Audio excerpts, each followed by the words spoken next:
Магомед и Адам учатся в 6 классе, но сегодня они пришли не на уроки, а помогать строителям. Вместе они выносят мусор и уцелевший инвентарь. Последняя оценка в тетради по физике у ученика 10 Б 4 с минусом. Возможность исправить положение у школьника будет уже совсем скоро. Масштабная реконструкция в 20-й школе идет уже второй день. Строители уже приступили к замене кровли и отделке разбитых стен. Местные жители также помогают, чем могут. До полного восстановления здания ученики будут заниматься в других школах города.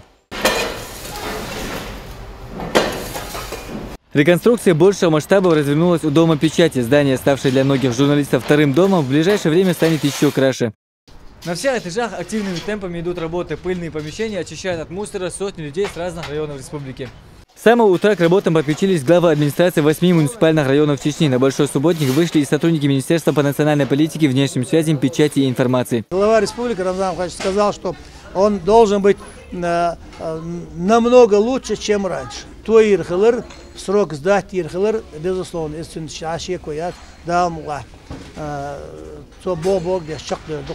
а так, все коллективы, которые тут работают, мы в основном здание Министерства по национальной политике всех мобилизовали, потеснились, подвалы, мансарды, все кабинеты по 20-30 человек обустроились, обеспечили компьютерами, оргтехникой.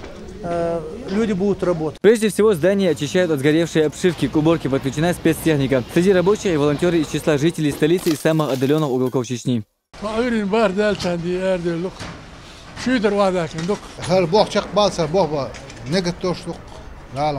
Полностью мусор очищать, полностью ягел, материал, Дом печати будет восстановлен до конца этого года. Таково поручение главы Чечни. Так что новогодний праздник журналисты отметят уже в новом здании. Хамзат Аюбов, Мурат Эльбукаев, Тамерлан Арсанукаев. Новости.